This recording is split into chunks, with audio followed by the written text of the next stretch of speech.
The evening was never meant to be memorable. Just another gathering, a cozy work event held in the comfort of our home. Sarah's idea.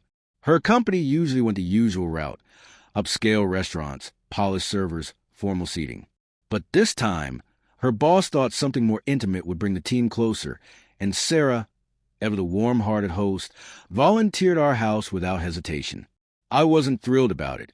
An evening spent entertaining corporate strangers wasn't my idea of relaxation, but Sarah's eyes sparkled with excitement.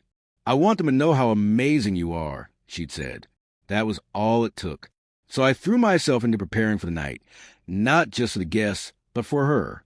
I spent the afternoon stringing lanterns across the backyard, placing chairs around the fire pit, tidying up the patio, and mixing cocktails like an amateur bartender trying to impress. Sarah handled the catering, fussing over every small detail with her usual grace. By the time the sun dipped below the horizon, fairy lights bathed the backyard in a soft golden glow. Mellow music drifted from the speakers, and the smell of hors d'oeuvres floated through the air. The house didn't just look good, it felt inviting. By 6 o'clock, the first guests trickled in, polished and polite. They made small talk and sipped wine while I smiled and played my part. The doting husband, charming but distant, someone they could mention in passing Monday morning, but not quite remember in detail. I didn't mind. I watched Sarah move gracefully between groups, lighting up conversations, her laughter weaving into the evening like a melody. And then he arrived. Ethan. He didn't knock. He didn't announce himself. He simply strolled in through the patio doors like the house belonged to him. I remembered him from past company events. Brief encounters, always loud, always boasting. Mid to late 30s, always impeccably dressed in a designer blazer with that ever-so-shiny watch flashing like a beacon for attention. Ethan wasn't the kind of man who entered a room quietly. He was the man who needed to own it. He greeted Sarah with a hug that lasted a few seconds too long.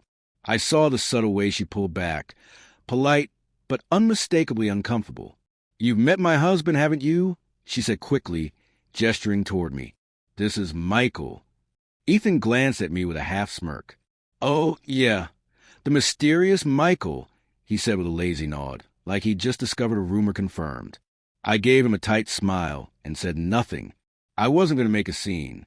He was already sipping a whiskey, and judging by the flush in his face and the looseness in his stance, it wasn't his first drink of the evening.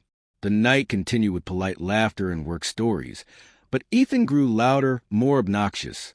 He constantly redirected conversations to himself, interrupted others, and made a show of singling Sarah out as the star of the team in a way that felt less complimentary and more territorial. His eyes lingered too long.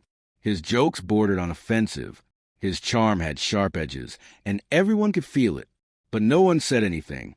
By 9 p.m., most of the team had gathered in the living room. The fire pit outside still glowed, but inside the house, people had formed small clusters with drinks in hand. The mood was soft, slowed by alcohol and hours of mingling. Ethan, now deep into his 4th or 5th whiskey, stood in the middle of the room, holding court like some drunken king. Then it happened. He glanced over at me across the room, lifted his glass in a lazy salute, and spoke louder than necessary. "You know, Michael's got it easy," he slurred. "I mean, Sarah, your wife's way too gorgeous, man." Laughter halted mid-breath. The room went quiet. You could hear the subtle click of ice against glass, the soft hum of a speaker still playing in the background. Sarah went stiff. Her back straightened. Her jaw tightened. But Ethan wasn't done. "Seriously," he added with a grin, "half the office is dying to hook up with her. Even some of the ladies." The silence that followed was suffocating. No one spoke. No one moved. I looked around the room, hoping someone would step in, say something, but there was only discomfort and averted eyes. Ethan stood there, proud of the vulgarity he'd unleashed, oblivious or maybe indifferent to the weight of it. That's when I stood, slowly, not with fury, not with rage, just resolve. I walked across the room, my steps deliberate. The chatter had stopped. People stepped aside. I reached him, and he still wore that smug expression, amused like a boy who thought he'd told a clever joke. I looked him dead in the eyes. "Say that again," I said quietly, but there was no mistaking the steel in my voice. He chuckled, dismissive. Chill, man. I'm just saying what everyone's thinking. I didn't hesitate. My hand moved before the thought could fully form. A clean, sharp slap cracked through the room. His drink splashed onto the floor. He stumbled back, knocking into a side table, sending a vase shattering to the ground. His cheek flared red instantly. His smirk was gone, replaced with shock, confusion. I didn't let him speak. I grabbed his arm, firm and controlled, and turned him toward the door. Leave my house, I said, my voice steady, unwavering. He stammered something. Come on, man. But I cut him off. Out. Now. Before I stop treating you like a guest. He stumbled through the door, without another word, swallowed by the night. Inside, silence hung like fog. No one knew what to say. I turned, scanned the room, then met Sarah's eyes. She looked stunned, yes, but beneath that, there was something deeper. Not fear, not shame, respect. She came over, took my hand, and leaned in. Thank you, she whispered. In the days that followed, the event became more than a story. It became a reckoning. Colleagues called Sarah, expressing shock, gratitude, even apologies.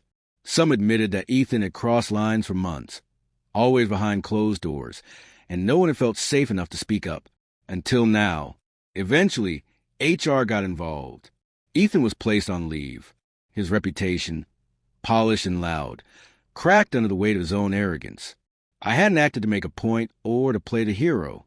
I acted because silence, when faced with disrespect, is a quiet betrayal. There's a moment where dignity demands a voice, where standing by becomes no different than standing with. That night, I stood up for Sarah, for our respect, for the line that should never be crossed.